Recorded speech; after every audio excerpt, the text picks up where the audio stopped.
काला साया। यूं तो बनारस घाट अपनी खूबसूरती के लिए बहुत प्रचलित है, पर घाट के किनारे कई राज लिए बैठे हैं। ये कहानी शुरू होती है बनारस के घाट के पास बने ममता निवास से, जहां प्रिया लाल जोड़े में ममता के घर उसकी बहू बनकर आती है। आओ आओ बहू, घर को अपने पैरों से पवित्र करो। ममता घर की दहलीज पार कर ही रही होती है कि अचानक एक बहुत गंदी सी बास पूरे घर में फैल जाती है।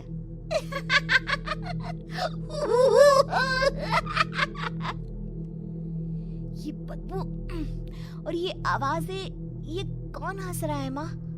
अब ये पड़ोसी ना हमारे थोड़े अलग से है। कहाँ हम शाकाहारी और ये मांस मच्छी खाने वाले। छोड़, तू ध्यान मत दे और गृह प्रवेश कर। और हाँ बहू, अपनी सास की एक बात हमेशा याद रखना, इन पड़ोसियों से तो कभी बात नहीं करेगी। अच्छे लोग नहीं है ये। अपनी सास की ये बात मानेगी ना बेटा? हाँ माँ, जो आपकी मर्जी, मैं उनसे बात नहीं करूंगी। अगले दिन प्रिया अपनी पहली रसोई बनाने रसोई घर में जाती है। ये छोकी बात तो नाक में जा रही है। एक काम करती हूँ, खिड़की खोल देती हूँ। प्रिया खिड़की खोलने जाती है। इतने जाले, लगता है इस खिड़की को कभी खोला ही नहीं गया। पर ऐसा क्यों? ओह, नॉन वेज की स्मेल आती होगी ना। 2 मिनट के लिए खोल लेती हूँ, फिर बंद कर दूंगी।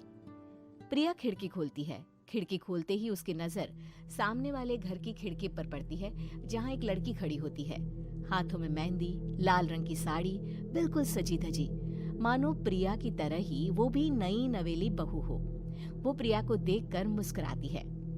हे भगवान, माँ ने तो इनसे बात करने को मना किया था।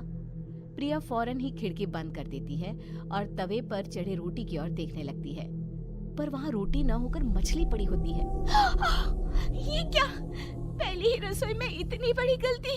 हे भगवान, अब मैं क्या करूं?